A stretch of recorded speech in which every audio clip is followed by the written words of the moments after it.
little strength I have, I'll do whatever it takes to protect the people I love. And in turn, they'll protect the ones they love. It seems like the least we tiny humans can do for each other. Nothing's perfect. The world's not perfect, but it's there for us, trying the best it can. That's what makes it so damn beautiful. What's the difference between a king and his horse? What the hell are you saying? And I'm not talking about obvious stuff, like one's an animal and one's a person, or one has 2 legs and one has 4. Form, ability, and power.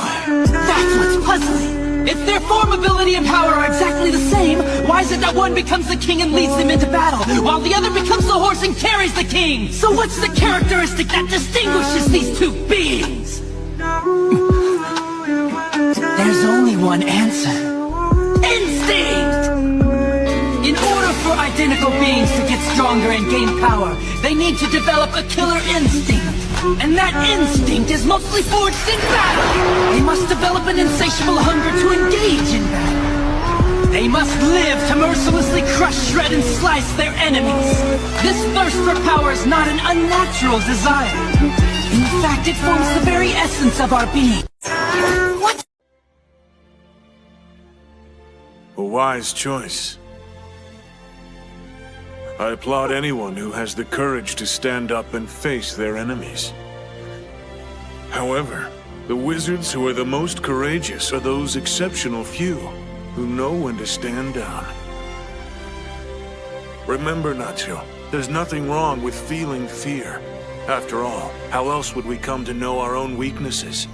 You need to know them in order to become a stronger and gentler person. A necessity for those who want to be S-class. Possessing powerful magic isn't the be-all end-all. One thing I can truly appreciate is your hunger to win. Your burning desire for victory. I say that because I have it too. Like you, I don't want to lose.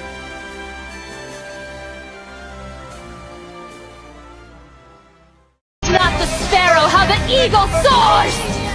You aspire to nothing more than the shallow thoughts of commoners!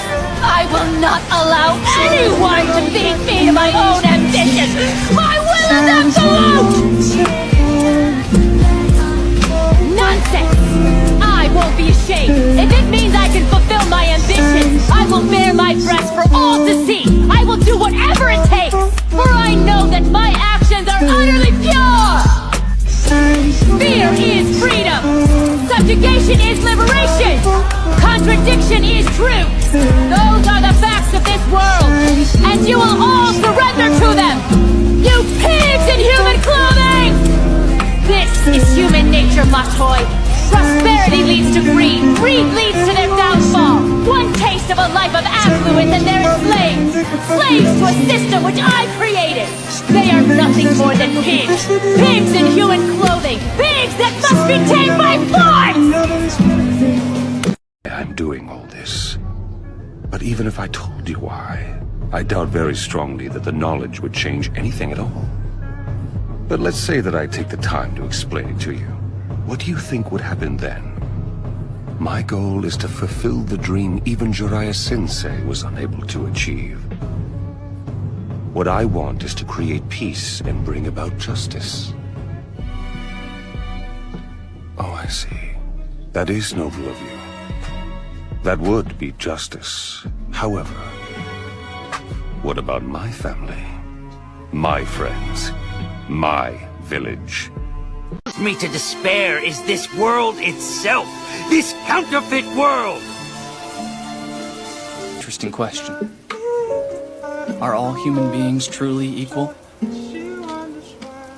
These days, everywhere you go, there's talk about the fight for equality.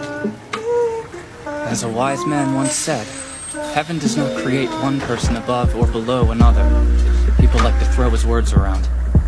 That's not the whole quote. He goes on to say that while we are all equal at birth, pretty soon things begin to change. Academic effort is what sets some people apart to rise above the others. At any rate, humans change over time based on their actions. Truth be told, at the end of the day, equality is just a fantasy. And most of us go through life denying the fact that we live in a meritocracy. I hate nice girls. If they so much as say hello, it stays on my mind. If they return my text, my heart races. The day one calls me, I know I'll look at my call history and grin. But I know in my heart, that's just them being nice. The people who are nice to me are also nice to everyone else. I almost end up forgetting that. If the truth is cruel, then lies must be kind. That's why kindness is a lie. Are you fighting me for all of humanity? If so, then you should know that my actions are entirely for their benefit. For example, in human society, lands are split by borders marking their territory. On the right side of the border, children may starve to death, while on the left, idle dregs who do nothing have everything they need. It's absolute madness. I shall crush that madness and create a fair world where the concept of inequality will be completely forgotten for all time. I don't deny that I'll start by using power and terror to accomplish my objective, but only when absolutely necessary, and only to bring about order. You see, I have learned what true power is meant to be used for. To protect the weak, who deserve to live. That is its purpose. Power shouldn't be used to torment the defeated. Once you've been hurt, you learn to hate. But if you hurt another, you become hated, and you shoulder a sense of guilt. But it is because one understands such pain that generosity towards others becomes second nature. That's what makes us human. It's a process called growing up. You said, well, I have to tell you the honest truth as I see it. In this world, nothing perfect exists. It may be a cliché after all, but it's the way things are. That's precisely why ordinary men pursue the concept of perfection. It's infatuation. But ultimately, I have to ask myself, what is the true meaning of being perfect? And the answer I came up with was nothing. Not one thing. The truth of the matter is, I despise perfection. If something is truly perfect, that's it. The bottom line becomes, there is no room for imagination. No space for intelligence, or ability, or improvement. Do you understand? To men of science like us, perfection is a dead end, a condition of hopelessness. Always strive to be better than anything that came before you, but not perfect. Scientists agonize over the attempt to achieve perfection. That's the kind of creatures we are. We take joy in trying to exceed our grasp, in trying to reach for something that, in the end, we have to admit, may in fact be unreachable.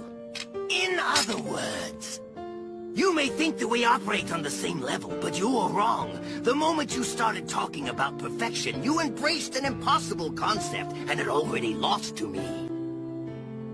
That is, of course, if you are indeed a scientist at all.